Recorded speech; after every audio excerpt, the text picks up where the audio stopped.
Welcome, welcome, welcome. You're tuned in to the Crew Podcast and Media Network, where voices rise, stories shine, and purpose meets the world. Welcome to the Crew. Come on in. This is where it starts. We are the change. We are the change. Right here in our hearts. Welcome home, welcome through. There's a place for you.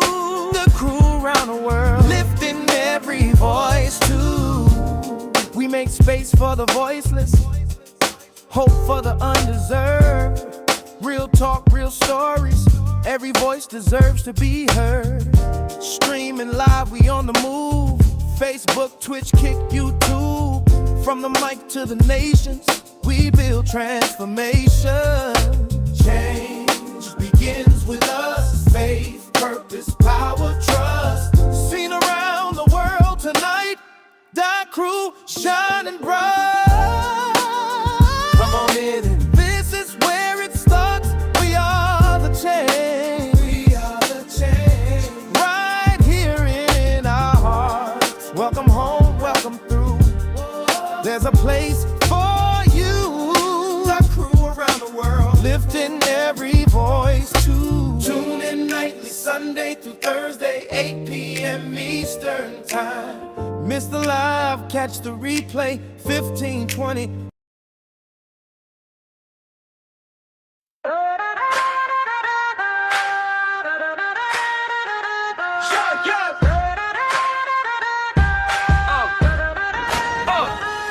Down in South Carolina, where the stories rise, there's a queen with a mission, fire in her eyes. 20 years and counting, serving wisdom on the shelves, helping voices find the courage to believe in themselves.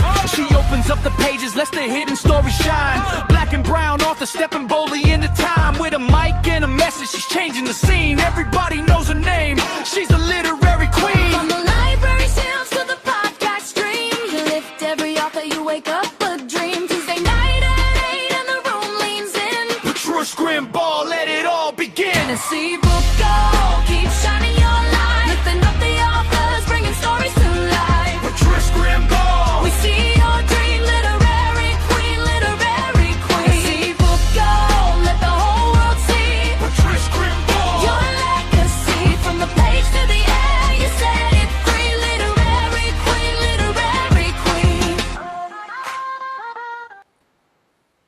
Hey everyone, this is your girl Scbookgal 843, and it's another hot Tuesday here in Charleston, South Carolina.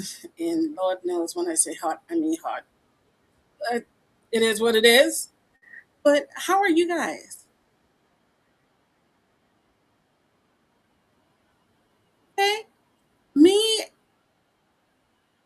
I've been good. Um, just getting my baby girl ready for sixth grade. And I think that's taking a toll on me because it's so like it's hands off now. You know what I'm saying? I told my kids I guide you from K to 5, and I'm here to listen and advise from 6 to 8, and from 9 to 12, I'm here to listen. You know, I'm very proud of her. Student and Pet Medal Scholars are gifted and talented school here in South Carolina. I'm very proud. So all you kids just getting ready to go to school, say your prayers, say your affirmations, know that your mom, your dad, your aunties, your internet aunties, your internet uncles, everybody have your back, and you have a village that's surrounding you. Go ahead and knock out the 26-27 school year and just make it do what it do. Okay? All right. So, of course, a new Tuesday, a new book. Beyond the Diagnosis, Stories of Living and Thriving. We all have taken tests. We've all had those medical tests. And it's something about that word diagnosis. I think that's one of the biggest, most scariest word that I've ever heard. Most people think cancer. No, it's that word diagnosis. Why? Because you don't know which way it's going to go. Okay? But I have an author, and you guys, this book, y'all know I'm a cover girl. This book is beautiful. And if I say your book is beautiful, it is. I just wish sometime that I can have book covers as art. I'm looking around in my room and I'm like, I just wish I could have all these book covers as art on my wall. Instead of painting, just really have a bunch of book covers. I don't know why I say if I can. I think I should. That'll be my thing. But I am going to bring up author Monique Pearson, and she is going to talk to us about the book Beyond a Diagnosis: Stories of Living and Thriving. Come on up, Monique. Come on up, girlie. Come on up. Hey, Patrice. Hey, listeners. Hey, everybody. How y'all doing? I am doing well. How are you doing? Girl, doing good for what's today? Tuesday? Yes. For Tuesday evening, we cannot complain. We are happy to be here and happy to chat with the audience. So, before we go any further, tell us a little bit about yourself. Well, I am Monique Pearson, originally from upstate New York, born and raised. I'm currently now in the DMV, that's DC, Maryland, Virginia area. Been here for probably about 10 years or so. I'm an Army veteran. Now I still am a dualpreneur. I work for the federal government as well as have my own business. So I call myself a woman of many hats, so to speak. And I just believe that we only get one life, and I don't want to have to go and leave here saying shoulda, coulda, woulda. I want to go back, leaving saying I remember when.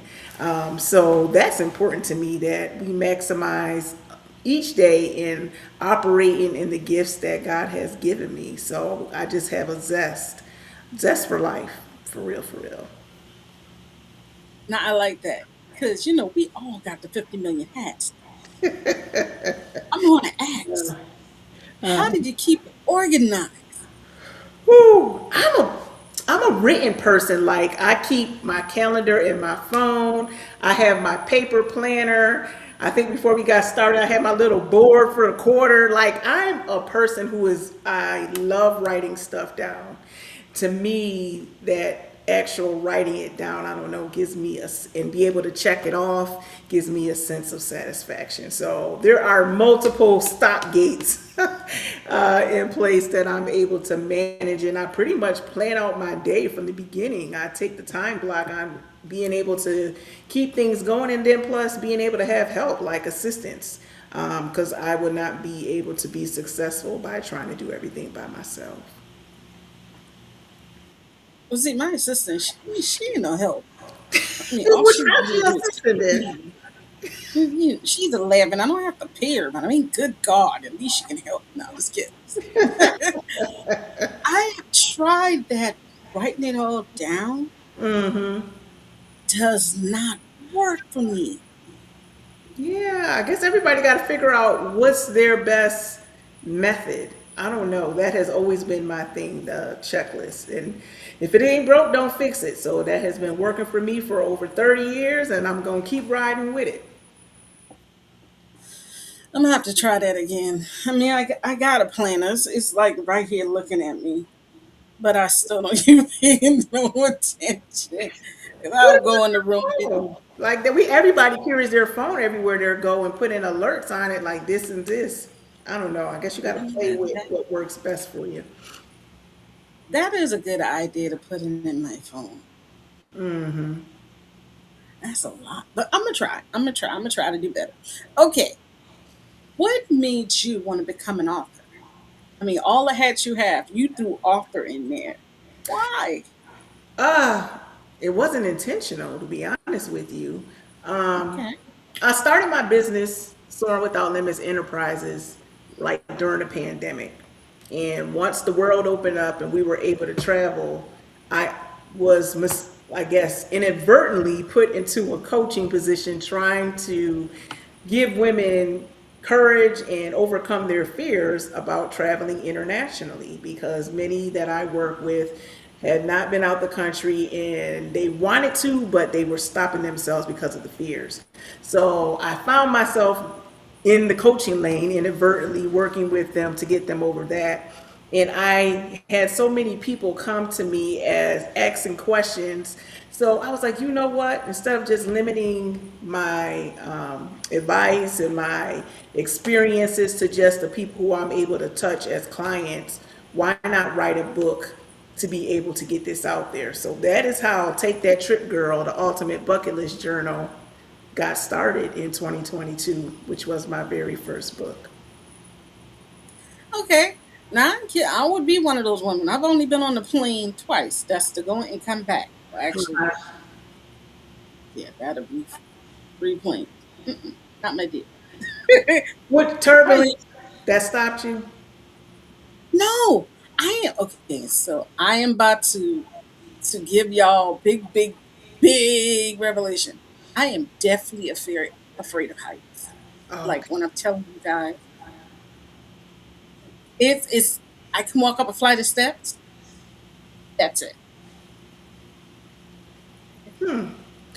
it always stems from something or an experience, and that's I what don't I. know. Maybe how big I am, I drop a French fry or a piece of chicken or something. But me and heights, I never. What would you say to a woman like me who wants to travel the world afraid of heights?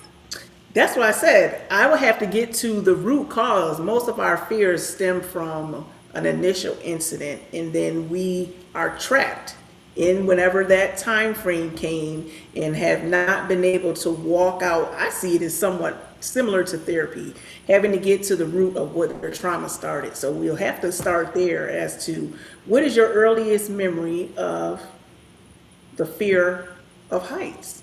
Like, trace it back. When did that start?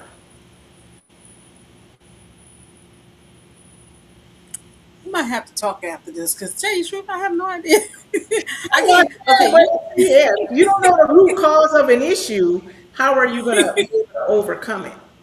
We got to you start from the root. mm, if you don't know the root cause of the issue, how are you going to overcome it? Because You know, you just drop all kind of. we'll be treating symptoms versus the actual issue. So it applies here too. They find out she dropping nuggets, and I had to think, hold up, she just dropped a whole one right there. How can we get to the root of? Girl, you did that one on me. So you have the book Beyond the Diagnosis. I've seen you wrote, if I'm not mistaken, I went to your website, which is a beautiful website at that. Oh, thank you. What made you want to write Beyond the Diagnosis? That's a heavy title. Like, what made you want to say, I'm going to write this?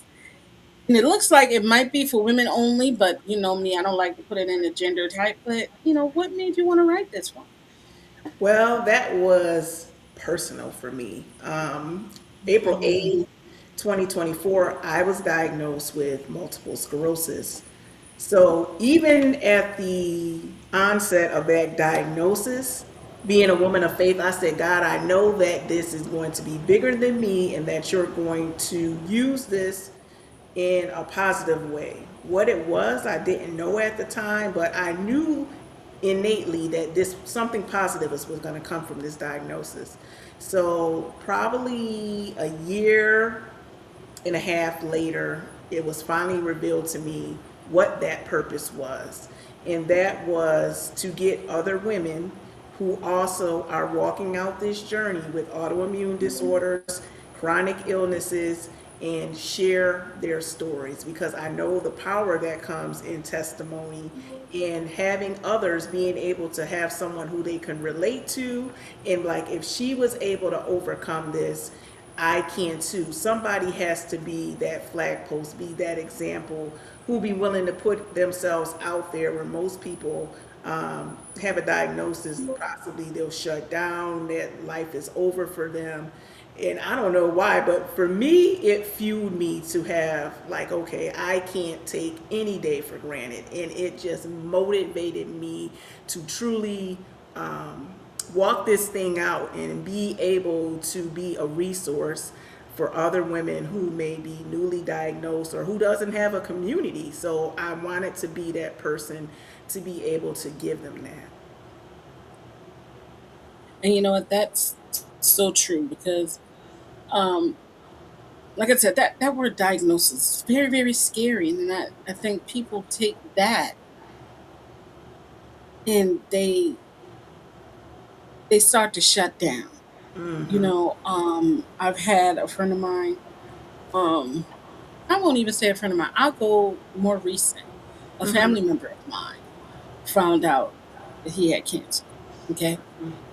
He kept fighting and he kept fighting, but is that when the doctor came back again, they stopped fighting. I don't understand. I I'm kind of confused. Like when we get that diagnosis, we sit in fear until we get the test results. Some people, as of yourself, we're going to fight. But then some people, they still continue to live in fear. And I guess that's where your book comes in to say, hey, you don't have to live in fear. Let's go ahead and fight this. Is that one of the reasons why you wrote the book Beyond the Diagnosis, just to let them know that, it ain't over? Well, I will say too that stems from the experience when I was diagnosed. I wanted I'm be honest, I was like, I want to find my MS bestie. I want to find somebody who can be my person that I can touch base with when I'm experiencing something, ask questions, just somebody who can relate to what I'm going through.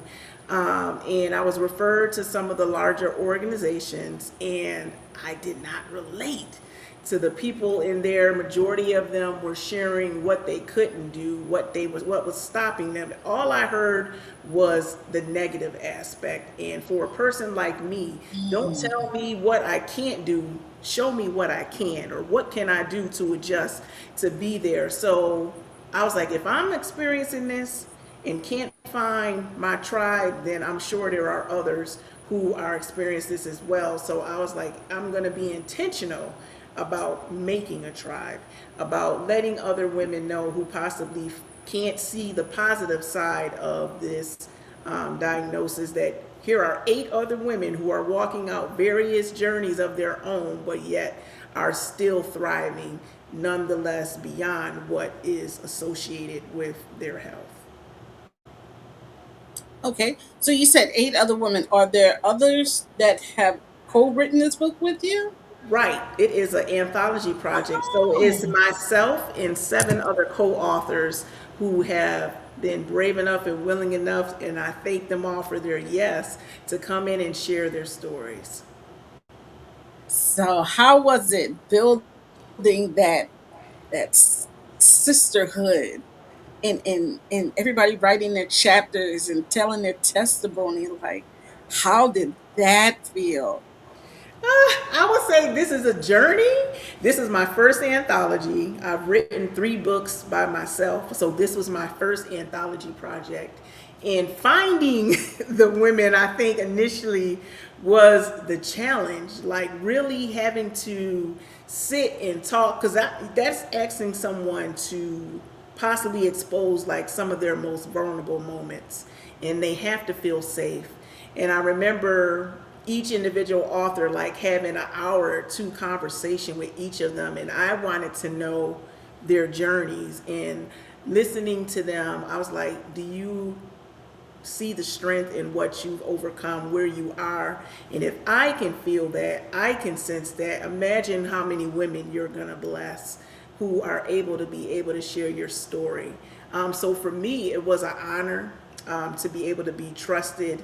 As I said, this is my first time taking this project that they trusted me to be able to tell their stories, to honor whatever boundaries they had in place, and to make sure that it was handled with care and that it was genuine and that they felt safe. So it was a beautiful experience, starting this anthology, and then on top of that, to be able to launch this project with them at the Beyond the Diagnosis conference, which we just had in May. It was awesome because it was everything that I thought in my head what it would be, but even better. So, and just to hear them, and once they saw their stories and they got to read it and they got the book, and people came to the conference and was just talking to them and sharing how much their stories helped them. To me, it was all worth it. It was a beautiful thing. So you have this conference. Oh my God. The energy in that room, I can just imagine. What made you want to say, you know what? We got the book, we got our stories. Let's take it a step further. How did you and these ladies have the courage to sit in front of everyone else? Because writing in the book, you can hide behind the pages. But now you're out in the open. Like, how did you I know I'd be all over the place if it was me, but how did you do it? I would say one that I believe that I don't know how I've always been this way, that I don't like to have a fear hold me hostage. If there's something that I'm afraid of, I take it as a personal assignment to overcome that fear, and that most fears are worse than our head than if we were allow ourselves a chance to give ourselves an opportunity to overcome it. So was the fear there of putting this together? Of course it was, because I was like, okay, I've done one conference, but it was with other women. This was my first time. So I just had a bunch of firsts at the same time, putting together this project, at the same time organizing the conference. But I knew that once I started sharing what this project was, what it was about, that God was going to bring the ordained people who would help me to carry forth this mission. And without a shadow of a doubt, as I said, not being able to do this by myself, he appointed people at the times that I needed them most, who partnered with me to serve as ambassadors, to serve as the MC, which is one of the co-authors that we've met and shared several stages. And she was like, Monique, I'm in, because she was like, I want to be the host, because they can relate to it. There was a need for it. So once you get outside of your fear and look at far as what this is going to do on the other end, and the people who is going to bless, and the impact that you're going to be able to make, that is what was the motivation to keep going forward with this. And I wanted these women to come out from behind the pages. I wanted people to be able to meet them, to greet them, and to see that this is not just a story, this isn't a fantasy, this isn't nonfiction. These are real life people who are walking out these journeys that you're seeing in this page.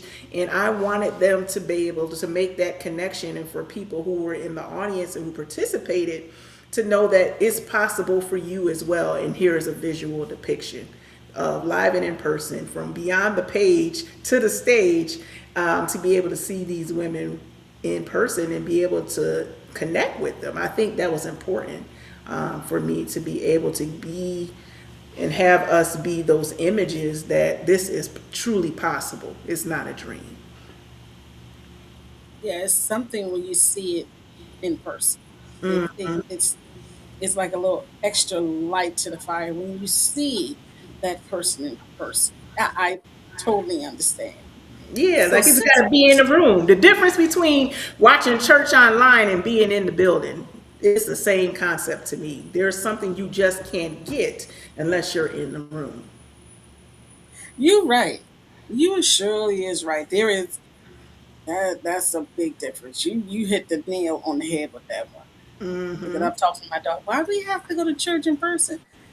Doesn't mean when we go there and yeah, I like it better in person. Yeah, because you ain't falling asleep, little girl. So I totally understand. Yeah. Since we're talking about stages here, I don't know if you kind of remember I said we have that fun questions.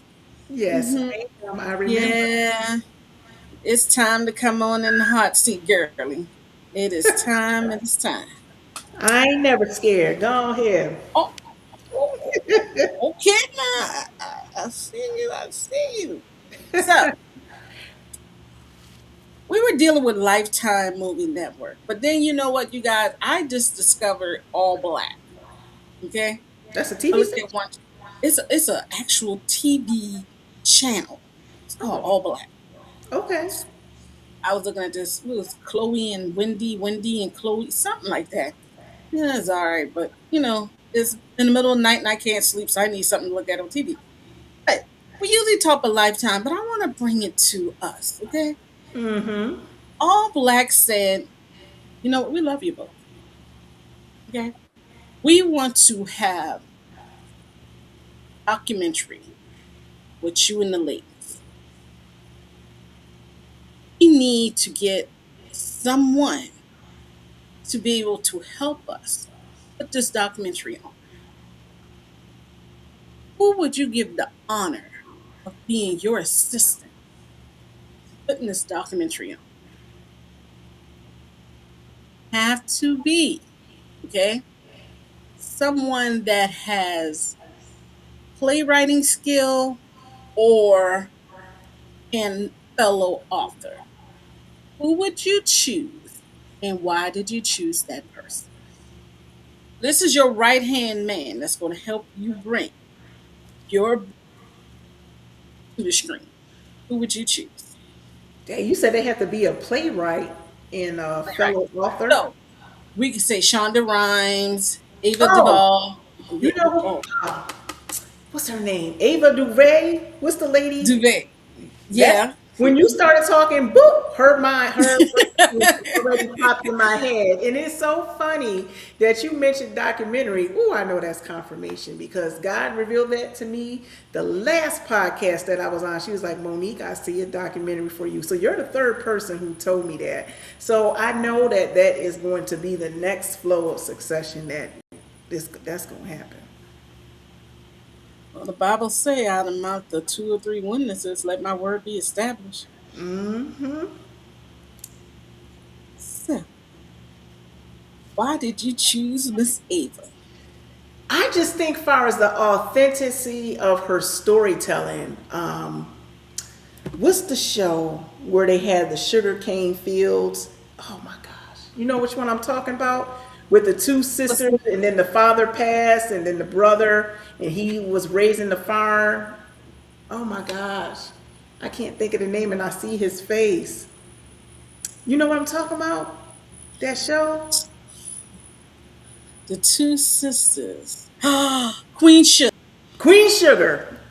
And when you were speaking and when you asked me who it's gonna be, her name came, that show came because one, I relate to shows that are realistic, that show true struggle, that show real life. And that's what I believe will be given justice. It's not trying to fantasize and make things better or polished or shiny. I want people to be able to see the true, authentic story of what this looks like walking out this journey of having this associated diagnosis, but that it doesn't have you. I still want the authenticity of the good, the bad, but also being able to show the grit, the resilience, the strength, the hope that the dreams don't have to be let go. And I think she'll be able to translate that very well. That is so true because she did it. Oh, I was just thinking about the one, the five, Central Park Five. Woo! What's That was so. That one broke me. man? Oh man, that's a hard. I Listen, can't never watch that again. I cried too much, too hard. listen, That was, and I'm an empath. That was too hard for me. That was hard. listen. I still remember watching that, and you felt every energy in the young guy who's actually from South Carolina, go baby, who played Corey. Corey. That the young man, the way he, the way he did that was you pick somebody. That's a Yeah, that's why I said she I has didn't even think this way, about that.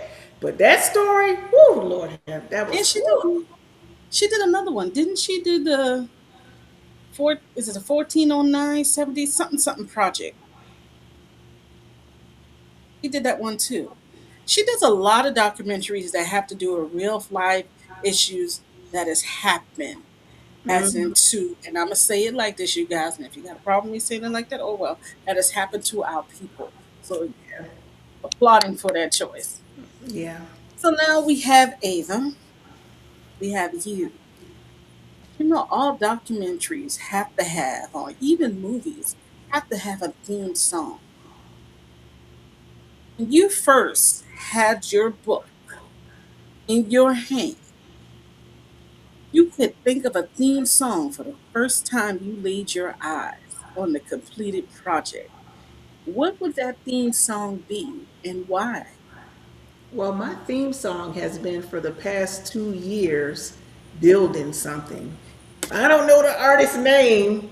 I know I know a song, but I'm so bad at knowing the artist's name. But that has been my theme song for the past 2 years. Whenever I go to speak, when I walk and open up this conference, because we are just getting started. And I can just see how this is going to continue to build, how it's going to continue to bless. And this is just the beginning. So that will be the theme song, and that has been the theme song for the past 2 years. All right, so we got your theme song and we have your right hand man, but then you know what? You have to have someone to play you, okay? Because now Lifetime say, "Oh no, y'all ain't getting all that. We wanna do a movie about her life." Who would you give the honor of playing you and why?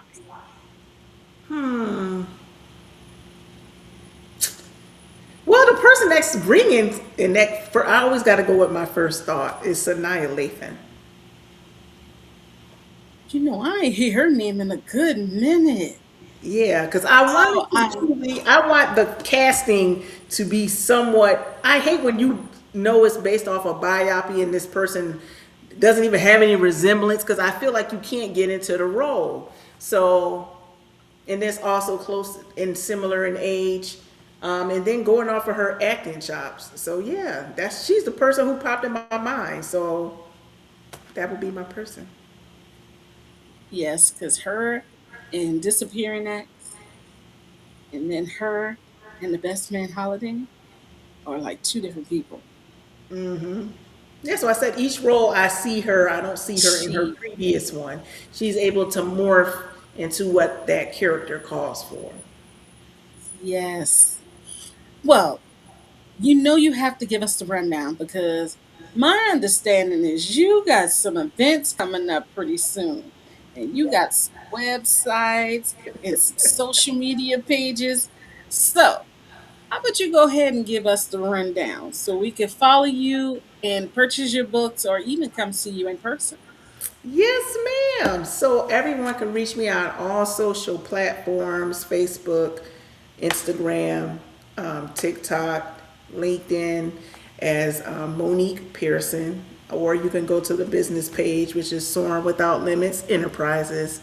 And we just launched our new website for all things beyond the diagnosis. So you can go to www.soaringbeyondthediagnosis.com to see all of our upcoming events, which in case September 26th, we are hosting myself and Heavenly Bodies Live. We'll be co-hosting a walk for well-being for the ladies here in the DMV, and those who want to come and travel, you definitely come and join us. We're going to do a walk for all fitness levels. We're going to have some yoga. We're going to have some giveaways, and we're going to have some girl talk, because I feel that's a component that's missing when we have these events, that the ladies don't get time to get to just talk, and you know we love to talk. So that's going to be there. And then in November we are going to have our author search for volume 2 of Beyond the Diagnosis: Stories of Living and Thriving, for our next set of authors that will be willing to continue and pick up the torch and share stories to continue to keep this going. And then in the new year we'll be having some vision workshops, and in June of 2027 will be the next in Beyond the Diagnosis conference. So go to my website and you will definitely join our newsletter, where we'll keep you abreast of all the events that we have coming on, that where you can catch us, or if we're going to be out in these streets vending. So definitely we'll be looking forward to seeing folks. If you are in the New York City area, I will be at the Harlem Book Festival. So come check me out on August 29th. Y'all, she said in the beginning of the show, she got 50 million hats. She is booked and busy. So if you look at the bottom of the screen, you see the links to where you can purchase her books. You can also have her social media content. And we also have one of her upcoming events, the one that is happening on September 26th. So even on that, you have to register. I will have all that information on the blog that refers to her interview. So you can go ahead and register if you're in the DMV area. You know, go Oh, ahead, come have some drive or fun, fly hang on out with the in. lady. We'll take y'all. We take visitors. Come on through. Look, she already got a welcome for you. She said we take visitors. No, y'all go ahead and go. And y'all have fun for me. Y'all have a lot of fun for me. But I thank you for being with me tonight. Thank you for having me, Patrice. It's been fun. Yes, definitely It happy has to been share. fun. Yes. Let me ask you a question. Is your book on Amazon or we can only find it at your websites? We have self-published and we will be self-publishing here out. So all our coins are our coins. So yes, you can find it on our website and definitely will get an autographed copy, which you would not be able to get from Amazon. There you go. So you know, guys, I've started to ask that question more because I know that we all tend to go to Amazon, and this is something that I do too. But let's try to keep our dollars in our communities. So if you can, I'm not saying you have to, but if you can purchase the book directly from the author, go ahead. There are authors now who are having their books on ebook format. I don't know how they're doing it, but they're not even using Amazon. They're not even using Books a Million. But they have their book in e format. If you're one of those girlies or one of those fellas, because fellas, you know, this might be a good book for your girl, your mom, your aunt, your That's sister, right. your niece. You know, because we need to support each other. Correct. Yes. Okay. So let's go ahead and try to support each other. And if you can, and if you're an author and you really want your books on Kindles, listen, how you support that author even more? Leave a review. Okay? Leave a review. You guys will be shocked how important reviews are to get in some of these arenas. Wink, wink. Read in between the lines, okay? Mm-hmm. Mm-hmm. Okay? Thank you, Miss Monique, for being us tonight. Well, thank you And again for having me. It's been a pleasure. I would love if all you guys want to come on the show and we all can just go back and forth. So if the ladies want to do that, tell them I will be so honored to have you. Oh, I'm gonna put it in our group chat and see. Yes. I know a couple of them will say yes. I got a couple of shy ones, so And if they're shy, we don't have to do it live. We could do it pre-recorded and we could just go back and forth. I would just love to see these wonderful women and just draw on that energy that they have. Just, I'm gonna put it just in to the be group in their chat presence, you tonight. know? Let them know, like, hey, ladies, we got an offer to come on. I would love to have y'all. So I would definitely follow up and let you know those of us who are willing to come on, and we can get that popping. That should be Oh, easy. see, that's what I'm talking about. Thank you, thank you, thank you. Please have a wonderful evening. You too. Bye bye. Bye. So, you guys, it's another one. It's another interview in the book. I just want you guys to know. Next week, Tuesday, I will not be here, okay? I do have an interview with a great author, and we're going to play it for you, okay? But mommy duties call. It's the first day of school, and I really need to be there for my girl like I always am because, you know, you guys, mommy coming first, okay? But I will catch you guys the Tuesday after that with another author, another book. Remember, there's no such thing as an old book because not everybody has read every book. You guys have a great night. Bye. are the change. We are the change. Welcome to the